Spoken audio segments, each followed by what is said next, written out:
Special awards అని చెప్పి 6 అవార్డులను ఎంపిక చేయడం జరిగింది.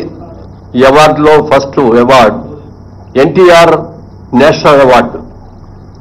ఇది నందమూరి బాలకృష్ణ గారికి ఎన్టీఆర్ గారి అవార్డు ఇవ్వడం జరిగింది. అలాగే జయరాజ్ గారు, పైడి జయరాజ్ గారు అని మన తెలంగాణ నుంచి వెళ్ళిన వ్యక్తే, హిందీ సినిమాల్లో చాలా సినిమాల్లో హీరోగా యాక్ట్ చేసినట్టు వ్యక్తి. వారి పేరు మీద కూడా మొట్టమొదటిసారిగా పైడి జయరాజ్ ఫిల్మ్ అవార్డు అని చెప్పి ఇండియన్ ఫిల్మ్ పర్సనాలిటీగా ఆయన్ని ఎంపిక చేయడం జరిగింది. దానికి మణిరత్నం గారికి ఇస్తున్నాం ఈ అవార్డుని. ఇది ఆల్ ఇండియా అవార్డు అండి. ఇది ఏ లాంగ్వేజ్ వాళ్ళైనా ఉండొచ్చు దీంట్లో, అందుకని మణిరత్నం గారికి అది ఇస్తున్నాం. Next BN Reddy film award for Telugu film director. Shri Sukumar, ఆయన బెస్ట్ డైరెక్టర్.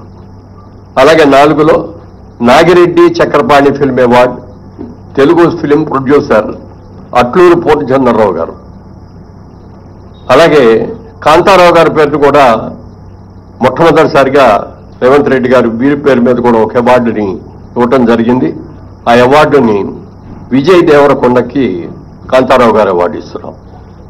అలాగే రఘుపతి వెంకయ్య ఫిల్మ్ అవార్డు, ఇది అదర్ దాన్ ఫిల్మ్ ఆర్టిస్ట్, అంటే కేటగిరీలో ఫిల్మ్ ఆర్టిస్ట్ కాకుండా అదర్ వాళ్ళకి. దీనిలో ప్రముఖ రచయిత ఎండమూరి వీరేంద్రనాథ్ గారికి ఈ అవార్డు సెలక్షన్ జరిగింది. ఇది అవార్డుల యొక్క వివరాలు. ముఖ్యంగా సినిమా ఇండస్ట్రీ అందరి తరఫున మన ముఖ్యమంత్రి గారికి మనస్ఫూర్తిగా అభినందనలు తెలియజేస్తూ, రాత్రి కూడా చెప్పారు ఆయన, బాగా చేయండి, అందరూ వచ్చేటట్టుగా అటెండ్ అయ్యేటట్టు చూడండి అని చెప్పారు. తప్పకుండా ప్రతి ఒక్కళ్ళు కూడా ఈ అవార్డ్స్కి ఘనంగా చేసుకొని ఒక మంచి బిగినింగ్ మళ్ళీ ఇవ్వాలని చెప్పి అందరినీ కోరుకుంటున్నాను. Thank you. సో ఈ నెల నెక్స్ట్ మంత్ జూన్ 14th రోజు 2024 అవార్డ్స్తో పాటు ఈ 10 years అవార్డ్స్ కూడా దాంట్లోనే ఇంక్లూడ్ అయి ఉంటాయి. సో టోటల్ ఈవెంట్ మొత్తం ఈ 12 సంవత్సరాలకి 11 సంవత్సరాలకు సంబంధించిన ఈవెంట్ జూన్ 14 ఐటెక్స్లో జరుగుతుంది. సో మీ అందరికీ ఇది ముందుగా it's intimation. Okay, thank you. మా దగ్గర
రాష్ట్ర విభజన జరిగిన తర్వాత ఇటు తెలంగాణ రాష్ట్రం కానీ ఇటు ఆంధ్రప్రదేశ్ కానీ ఈ నంది అవార్డ్స్ కానీ ఇప్పుడు పెట్టిన గద్దర్ అవార్డ్స్ అని పెట్టారు. ఈ అవార్డ్స్ అప్పటి నుంచి ఇవ్వటం మానేశారు.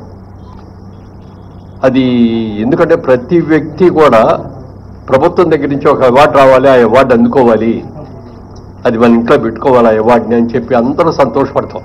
డబ్బుల గురించి కాదు, ఇందులో ఒక గౌరవం. సరే ఇది లేక చాలామంది ఇబ్బంది పడుతున్నామండి, ప్రతి సంవత్సరం మీరు ఇవ్వాలండి అని చెప్పి ఈ 10 సంవత్సరాలుగా చీఫ్ మినిస్టర్ గారిని అందరినీ కూడా రిక్వెస్ట్ చేశాం. అందరూ నిజమేనండి ఇద్దామండి చేద్దామండి అన్నారు తప్ప ఎవరు చేయలే.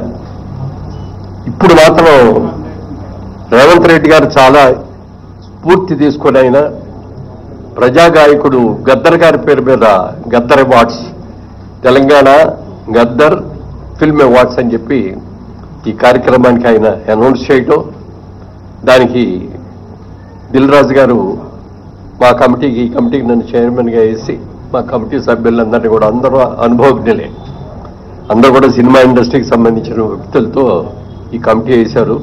అందరూ కూడా చక్కగా డిస్కస్ చేస్తున్నాం. అందరూ కలిసి ఏకాభిప్రాయమే, ఇందులో డిఫరెన్స్ ఆఫ్ ఒపీనియన్ రావటం కానీ లేకుండా ఏకాభిప్రాయంతో ఈ జడ్జిమెంట్ జరిగింది.